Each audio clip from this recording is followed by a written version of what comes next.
Le RPG-7 est sûrement une des armes les plus connues au monde. On peut voir ce lance-grenade propulsé par roquette un peu partout, que ce soit dans les films, les jeux vidéo ou même aux infos. Le design du RPG-7 remonte aux années 60 et s'appuie sur le concept développé par les Allemands pendant la Deuxième Guerre mondiale avec le très connu Panzerfaust. Le lance-roquette allemand était bien plus efficace à neutraliser les véhicules blindés que les fusils anti-chars, grâce à son projectile à charge creuse qui sera en quelque sorte repris par le RPG-7. Contrairement aux munitions des fusils anti-chars qui doivent pénétrer le blindage grâce à des projectiles lourds et à forte vélocité, les lance-roquettes à charge creuse s'appuient sur l'effet Monroe, découvert par le chimiste américain Charles Monroe à la fin du 19e siècle.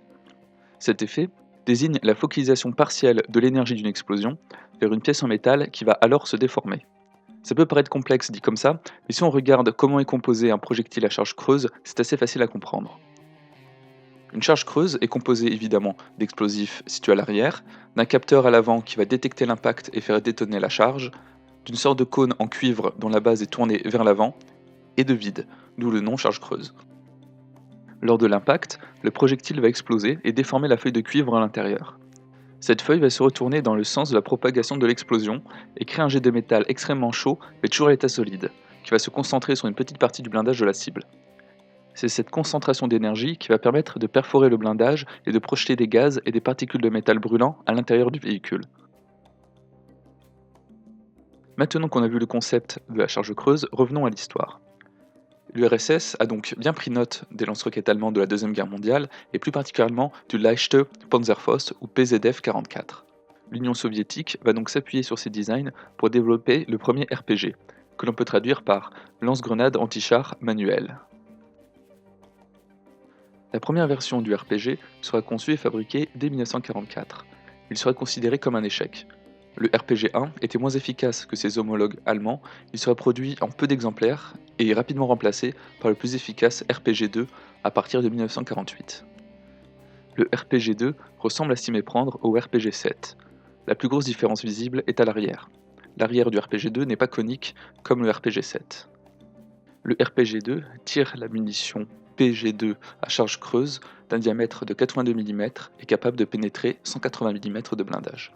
Il restera en service jusqu'à la fin des années 50 dans l'armée rouge et il sera fabriqué par différents pays comme la Chine et le Vietnam. Certains pays fabriqueront ces variantes sous licence, d'autres voleront tout simplement le design. Ces RPG-2 seront utilisés un peu partout dans le monde, notamment pendant la guerre du Vietnam, en Somalie, au Cambodge et on en trouve toujours aujourd'hui en Syrie. Le développement d'un remplaçant du RPG-2 commence dès le milieu des années 50. Comme souvent dans le développement d'un nouveau système d'armes, plusieurs prototypes sont proposés. Les deux designs en compétition sont le RPG-4, facilement reconnaissable par son unique poignet, et le RPG-7. C'est ce dernier qui sera jugé supérieur et qui entrera en service dans l'armée rouge à partir de 1961. Le RPG-7 sera également fabriqué sous licence ou copié par différents pays. La Russie développera plusieurs versions pour moderniser l'arme et son optique. En 2001, la Fédération russe présente les RPG-7V2, la dernière version du RPG-7, et le RPG-7D3 qui peut facilement se démonter et qui est destiné aux troupes aéroportées. Le RPG-7 est composé majoritairement d'un tube en acier et d'une couche de bois à l'arrière pour protéger l'utilisateur de la chaleur générée par le tir. Le RPG-7 pèse 7 kg non chargés, il faut rajouter entre 2 et 4,5 kg supplémentaires avec sa munition. On verra les différents types de munitions plus tard dans cette vidéo. Le cône à l'arrière permet de dissiper un peu les gaz et de réduire le recul. Cependant, il ne faut jamais se trouver à moins de 20 mètres derrière le RPG, car les gaz produits par la mise à feu peuvent entraîner de graves blessures, voire la mort. Le RPG-7 dispose d'organes de visée rabattables et réglables jusqu'à 500 mètres pour compenser la trajectoire du projectile. Il y a aussi un rail sur la gauche sur lequel on peut monter une lunette PGO-7 pour améliorer la précision. Sur l'optique de cette lunette est gravé une sorte de tableau permettant de compenser la trajectoire des différentes munitions. Il y a aussi une courbe, en bas à droite, qui permet de mesurer grossièrement la distance d'une cible, un peu comme sur la lunette PSO-1 du Dragunov. Le réticule peut aussi être illuminé pour tirer la nuit ou dans des conditions de faible luminosité.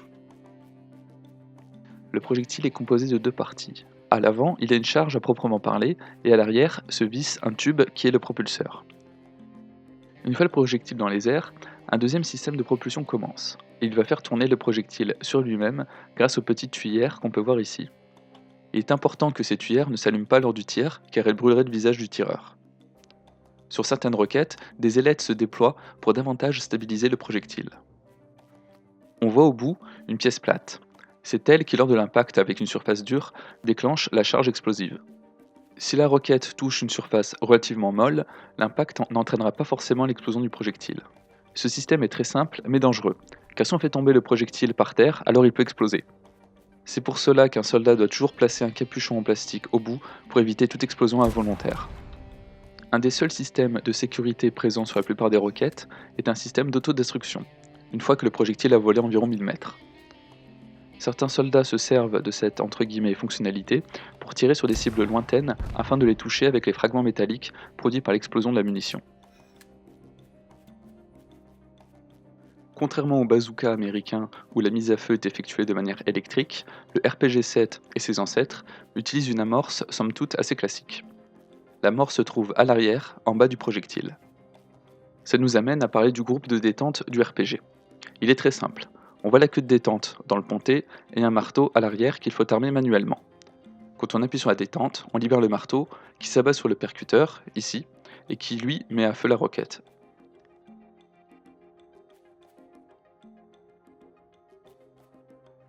Le RPG-7 peut tirer différents types de munitions.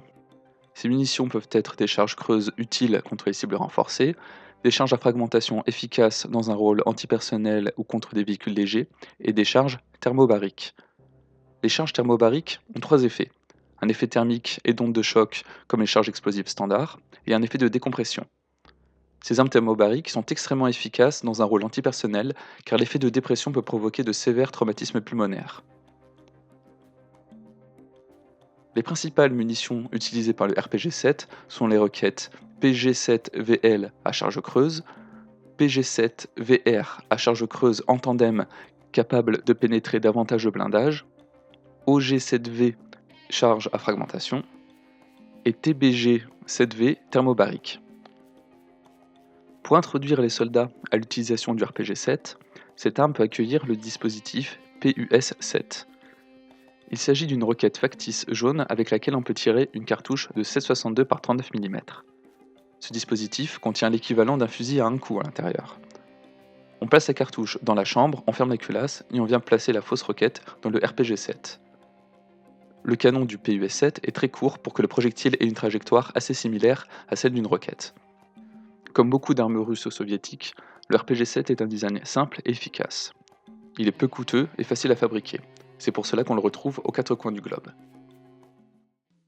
J'espère que cette vidéo vous aura plu. On va passer maintenant à autre chose, c'est-à-dire à l'annonce des 10 gagnants du concours pour gagner les clés Steam pour le DLC Revolver de World of Guns. Alors les gagnants sont Jean, Jules, Henri, Quentin, Gab, Aurélien, Listrek, Extreme Ghost, Zoix, enfin c'est imprononçable, et Alexis. Vous avez dû recevoir ou vous recevrez très prochainement un mail avec la clé. Donc félicitations aux gagnants et merci à tout le monde pour avoir participé. Et on se dit sûrement à la semaine prochaine.